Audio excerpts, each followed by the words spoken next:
National बाल भवन के पूर्व चेयरमैन, मोदी जी के लोकसभा पालक, इनकी वाराणसी क्षेत्र के, और योगी जी को उत्तर प्रदेश का अध्यक्ष बनाने वाले विश्व हिंदू महासंघ में अजय सिंह जी हमारे साथ हैं। अजय सिंह हाल फिलहाल में एक कार्यक्रम करने वाले हैं जो कि वर्ल्ड हिंदू फेडरेशन के जरिए होने वाला है, और इसमें विश्व के तमाम देशों के हिंदू आने वाले हैं। वो हिंदू आकर अपनी बातें रखने वाले हैं, उनके जो प्रतिनिधि हैं वो पहुंचने वाले हैं, और यहीं से 3 सेशन में यह कार्यक्रम होगा और आगे की बातें बढ़ेंगी। आज जो हमारे साथ मौजूद हैं, तो हम इनसे राजनीतिक समसामयिक विषयों पर थोड़ी बात करते हुए इनके उन कार्यक्रम के बारे में जानने की कोशिश करेंगे कि आखिर हिंदुओं के लिए ये जो कार्यक्रम चलाया जा रहा है या कार्यक्रम होना है, इसमें किस तरीके का नफ़ा नुकसान होने की बातें हो सकती है। सबसे पहले इनका स्वागत करते हैं, लेकिन उससे पहले आपका स्वागत है। मेरा नाम है गौरव झा, सहयोग कर रहे हैं प्रदीप, और आप देख रहे हैं भैया जी गजब। सर, स्वागत है आपका। और पहला सवाल ये, वर्तमान राजनीति पर संक्षेप में एक प्रकाश डाल दीजिए, क्योंकि राजनीति में आपका एक अपार अनुभव रहा है। देखिए, राजनीति का, ये चाहे किसी भी पार्टी की राजनीति हो, राजनीति सर्प की गति से चलती है जी, टेढ़ा मेढ़ा चलती है, और धर्म नीति सीधी चलती है, शेर की तरह चलता है। तो बहुत राजनीति हो गया जीवन में, अभिभावक यानी धर्म नीति का जो है पालन किया जाए। इसलिए हम लोग जो सिंह नीति, जिस तरह से सिंह की चाल होती है, सिंह की चाल ये है कि हमारे ऊपर आक्रमण, प्रत्यक्ष और अप्रत्यक्ष आक्रमण जो है विश्व में होना शुरू हो गए हैं। हालांकि हम लोग वसुधैव कुटुंबकम में विश्वास करते हैं, और मोदी जी का अभी G20 का जो प्लान है वो वसुधैव कुटुंबकम को लेके चले हैं। The whole universe is one family. तो होल यूनिवर्स में वन फैमिली ये केवल ऐसा होता है कि मगरमच्छ हाँ अपने बच्चों को ही खा जाता है। तो ये लोग हमारे भाई हैं, हमको भाई मान करके चले बहुत वर्षों तक, भातृभाव और जो है वो, लेकिन वो हमको भातृभाव में न लेकर के हमारे साथ शत्रुता, हमारे साथ बुत परस्ती का जो है आरोप, हमारे मंदिरों को, मूर्तियों को तोड़ना, ये तो बड़ी असहिष्णुता की भावना है। उसके बाद इतना ही नहीं हुआ, आपने हमारे लोगों का धर्म परावर्तन शुरू किया। तो धर्म परावर्तन हम कैसे होने देंगे? हमारे लोगों को बराबर आप जो है लालच दे करके, भय दे करके और अनेक तरह से, तो वो उसको हम लोगों ने वर्ल्ड हिंदू फेडरेशन के फोरम पर हमने हिंदुओं की रक्षा का उपाय करना शुरू किया है। हमने हिंदुओं के चारों तरफ एक जो है बाउंड्री का निर्माण शुरू किया है।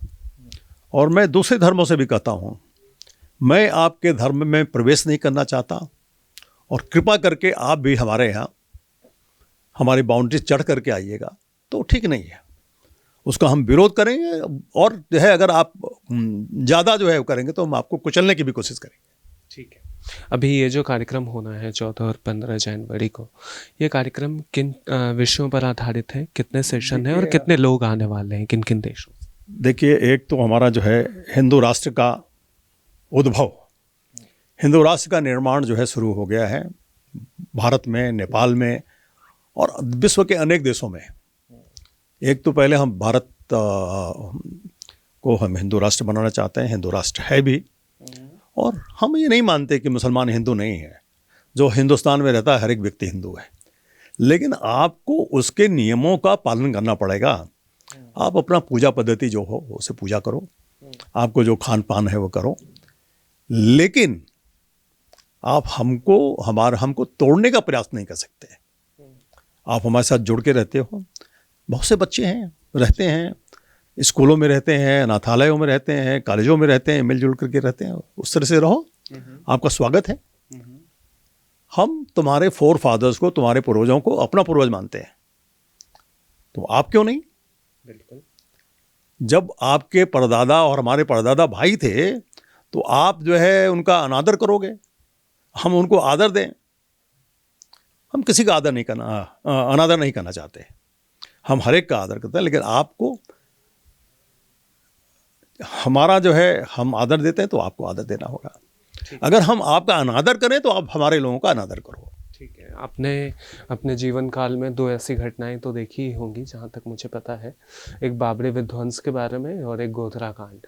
दोनों दंगे आपने देखे होंगे, तो क्या इन दोनों घटनाओं के बाद एक सीख मिली है लोगों को, या फिर लोग अपने धर्म के तरफ थोड़े से आकर्षित हो गए कि हाँ चलो इसका डिफेंस किया जाए? देखिए, बाबरी डिमोलिशन जो है उसको डिमोलिशन नहीं, क्योंकि उसको मुसलमान भी मस्जिद जरारा मानता था। और मैं राम जन्मभूमि आंदोलन में माननीय अशोक सिंघल जी के साथ, आचार्य गिरिराज किशोर जी के साथ, महंत अभेद्यनाथ जी के साथ, साध्वी रितम्बरा जी के साथ, उमा भारती जी के साथ और अनेक हमारे ऐसे आचार्य लोग थे जिनके साथ हमने, हाँ, रामचंद्र परमहंस जी दास के साथ, मैं उस वक्त विश्व हिंदू परिषद का सुरक्षा विभाग प्रमुख था उसके नाते भी, और मैं पांचजन्य का स्पेशल करेस्पॉन्डेंट भी था उसके नाते भी। मैंने सारी चीज़ों को देखा है। कोई विध्वंस नहीं। आप अगर हमारी ज़मीन पर ला करके जो है कुछ भी बांध दीजिएगा, बना चाहिएगा, तो हम उसको कैसे बर्दाश्त करेंगे? हमें तो उसे हटाना ही होगा। कोई अगर हमारे जो है मकान के पास कूड़ा गिरा देगा तो क्या हम कूड़ा रहने देंगे? कूड़ा तो हटाएंगे। तो हमारे लिए तो वो कोई मस्जिद नहीं था, और मुसलमानों के लिए वे मस्जिद जरारा था, मतलब मस्जिद झगड़े का जड़ा। तो उसको तो हमको हटाने था, हमने हटा दिया। हमने कोई विध्वंस नहीं किया, हमने अपने घर के आगे से कूड़ा हटा दिया। वही प्रक्रिया हुई। गोधरा कांड पर आपकी? गोधरा कांड, देखिए, अगर आप किसी को जो है चिकोटी काटते हैं तो दूसरा आदमी आपको चिकोटी करता है, तो ऐतराज क्यों है? क्यों जो है उसकी प्रतिक्रिया हुई भाई? जब सारे देश में वो हो रहा था, अगर कोई गलत था तो उसकी आलोचनाएं हो रही थी, तो आपको क्या लोगों को जला देने का, मानव को जला देने का, मानव पर गोलियां चलाने का? वहां पर तो गोली चलाई गई अयोध्या में जी। हजारों हजार लोग मरे, गलियों में खून से जो है समझे कि उनकी नदियां बह रही थी। तो गोधरा कांड तो कोई षड्यंत्र करके किया गया ना, ये तो षड्यंत्र नहीं था। ये तो सारे देश भर से लोग आ रहे थे, हिंदू आ रहे थे, ट्रेनों से आ रहे थे। आप जला दीजिएगा किसी को? नरेंद्र मोदी की जो छवि बनी है हिंदूवादी, इससे आप कितने सहमत हैं? नरेंद्र मोदी जी की छवि, वो लाभ मिल रहा है उनको, राजनीतिक लाभ जो है हिंदूवादी का मिल रहा है। और नरेंद्र मोदी हिंदूवादी से ज़्यादा राष्ट्रवादी है, इतने मैं कहना चाहूँगा। ये आपका व्यक्तिगत मत? जी, मेरा। ठीक है। योगी जी के बारे में थोड़ी सी बात कर लेते हैं आपसे, इसलिए क्योंकि जब आपने बोला कि आप प्रदेश के अध्यक्ष बनवा चुके थे उन्हें, उस समय योगी क्या थे, आज योगी क्या हैं? क्या योगी में कोई बदलाव आया है? जरूर है। जो सत्ता में के जितने भी जो है वो हो सकते हैं गुण, उनमें वो सारे गुण जो है उनके अंदर प्रस्फुटित हो रहे हैं। क्रोध उनका उस समय भी नहीं गया, क्रोध आज भी नहीं जा रहा है। अगर क्रोध को अपने जो है वो कर लेंगे, शामित कर लेंगे, तो वो बहुत आगे जाने के उनके चांसेस हैं। क्रोध पर उनको नियंत्रण करना पड़ेगा है। चूँकि मेरे सहयोगी रहे हैं, मैं एक तरह से उनका अपने को गुरु समझता रहा हूँ, तो इस नाते, एक गुरु के नाते मैं उनको यही बताऊंगा, अपने क्रोध को जो है शामित करके जो है। और राजनीति में बहुत देर तक ना दुश्मनी होती है ना दोस्ती होती है।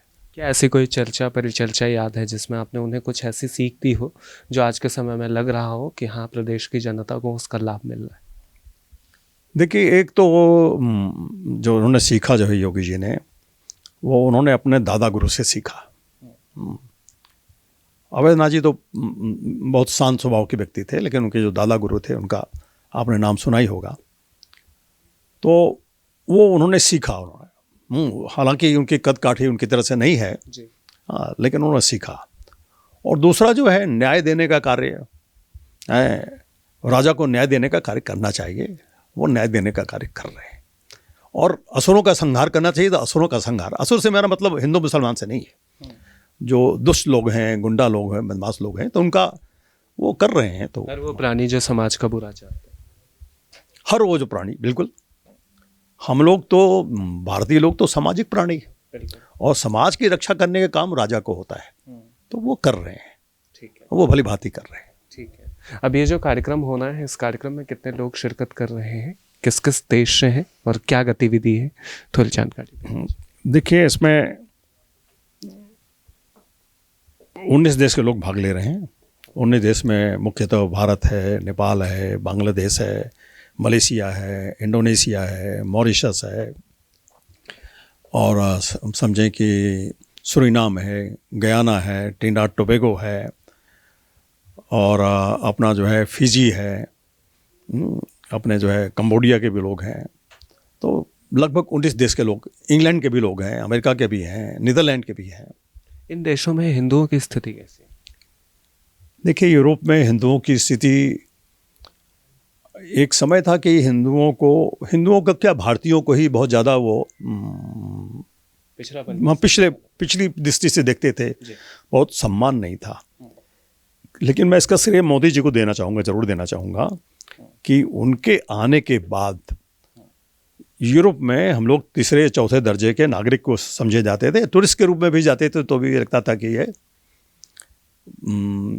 बड़े होटल में, 3 स्टार होटल में भी नहीं रुक सकता है ये। लेकिन अब उनकी इमेज बदल गई है। अब वो जाकर के भारतीय किसी भी जापानीज या किसी भी अंग्रेज से ज़्यादा जो है 5 स्टार होटल, 4 स्टार होटल में रुकता है, और लोगों का उनके प्रति सम्मान भी जगा है। वहाँ की जनता भी सम्मान करती है। और मोदी जी ने भारतीय जो है राजनीति को, भारतीय नागरिकों का स्तर ऊंचा किया है विश्व में, जितना ही कहना चाहूँगा। जब आप हिंदुओं की बात कर रहे हैं तो बात घूम फिर के पाकिस्तान पे ज़रूर पहुंचेगी, जहां हिंदुओं पर लगातार अत्याचार जैसी बातें निकलकर सामने आती है। ऐसे में भारत की जो सरकार है, क्या पाकिस्तान को बांध नहीं सकती कि हमारे अल्पसंख्यकों को तुम इस हाल में मत रखो? मैं ये नहीं कर सकता कि हमारी सरकार क्या कर सकती है, क्या नहीं कर सकती है। लेकिन अगर मैं सरकार का प्रधान होता तो मैंने पाकिस्तान पर आक्रमण कर दिया होता, हाँ, या उनको ऐसा सबक देता कि किसी भी हिंदू पर अत्याचार करने से वो डरते। और पाकिस्तान में हमको हर हालत में उन पर दबाव डालना चाहिए कि वो उनके नागरिक हैं, जो भले हिंदू हैं, उनके नागरिक हैं, और पर इस तरह का अत्याचार नहीं हो सकता। ना पाकिस्तान में हो सकता, ना बांग्लादेश में हो सकता है। हमारी राजनीति इस तरह की हो रही है कि साहब जो है, हमको जो है यूनाइटेड नेशंस में एक वोट के लिए हम बांग्लादेश में जो अत्याचार हो रहे हैं हम उसको भूल जाते हैं कि एक वोट हमारा सुरक्षित है। समझे, हमारे लोगों पर, हमारे हिंदुओं पर अत्याचार करता है, लेकिन उस मामले में हम अपने जो है अपना जो है कान बंद कर लेते हैं। अभी फ़िलहाल CA NRC पर बातें चल रही है और अमित शाह अपनी तरफ से बयान भी दे रहे हैं, तो भाजपा का जो स्टैंड है कितना सही है? देखिए, भाजपा का स्टैंड तो अपनी जगह पर, सवाल है हमारे घर में कोई मेहमान आ जाएगा, चलो भाई ठीक है, आ गया, 2-4 दिन रहा, 1 हफ्ते रहा, बहुत ज़्यादा उसको अपने 1 आध महीने बर्दाश्त कर लिया। लेकिन देख लिया कि ऐसा मेहमान ही तो जाने का नाम ही नहीं ले रहा है, तब क्या करेंगे हम? उसका सामान वामान, अटैची वगैरह उठा करके फेंक देंगे, समझे। और दूसरा, उसका जो देश है, अपने देश में जाने से डर क्यों? उसको अपने देश में जाने के लिए तैयार रहना चाहिए था। और दूसरा, उसकी देश की सरकार को भी उसको स्वीकार करने पे जो है हर्ज नहीं होना चाहिए था। लेकिन इससे बगावत तो इंडियन जो मुसलमान है वही कर रहे हैं। नहीं तो गलत कर रहे हैं। या तो भाई आपको इतना मोहब्बत है पाकिस्तान से तो आप पाकिस्तान चले जाओ, पाकिस्तान आपको वीजा दे, पाकिस्तान आपको रहने की अनुमति दे तो चले जाओ, या अपना मोह भंग करो। अब दोनों चीजें एक साथ। आप पाकिस्तान को लिखो ना कि हमको बहुत आपसे प्यार है, हम आपके मुल्क में रहना चाहते हैं, आप हमको इजाज़त देते हैं तो हम चले आते हैं। देख लो भाई, अगर इजाज़त देता है तो चले जाओ, और नहीं देता है तो फिर जहाँ के हो वहाँ के रहो। क्योंकि तुम्हें ये मालूम होना चाहिए कि तुम यहीं पर पैदा हुए हो, यहीं का जो है गंदम खाए हो, गंदम माने गेहूँ खाए हो, और यहीं दफन भी होगे। अगर इसके अलावा तुम्हारा नहीं है तो क्यों पाकिस्तान, और वो ईरानी मुसलमान तो नहीं कहता कि हम पाकिस्तानी मुसलमान हैं, ईरानी तो नहीं कहता कि हम जो है हमारा मुल्क पाकिस्तान है। तो तुम्हारे पाकिस्तान से कितनी, मलेशिया में भी मुसलमान रहते हैं, इंडोनेशिया में भी रहते हैं, वो तो पाकिस्तान को अपना मुल्क नहीं मानते। ठीक है, तो इंडोनेशिया, मलेशिया, ईरान को ही अपना मुल्क मानते हैं। तो ये 2 तरह की नीति कैसे चलेगी? अब से एक और राजनीतिक सवाल, इंडिया की जो स्ट्रेटजी है चाइना को लेकर, और चाइना जिस तरीके से भारत को घेरने की कोशिश कर रहा है पड़ोसी मुल्कों को हथियार बनाकर, ऐसे में इंडिया को आगे आने वाले समय में किस तरीके से चाइना के साथ किसी भी मूवमेंट के लिए तैयार रहना चाहिए? देखिए, चाइना पर हम उसी तरह से विश्वास नहीं कर सकते जिस तरह से अपने जो है सांप को झोले में लेकर के चलते हैं, और झोले से निकालेंगे तो काटेगा नहीं। अगर इसे हम गफलत में रहते हैं तो इसको भूल जाना चाहिए, वो काटेगा हमको जरूर, इसलिए तैयार रहो सांप को कुचलने के लिए। ठीक है। तो चीन हमारे लिए सांप है और हम जो है उसको लेके चल रहे हैं। अगर हम मदारी नहीं हैं, हम उसको जानते नहीं, उसको कंट्रोल करना नहीं जानते, तो हमें जो है तैयार रहना चाहिए, सतर्क रहना चाहिए।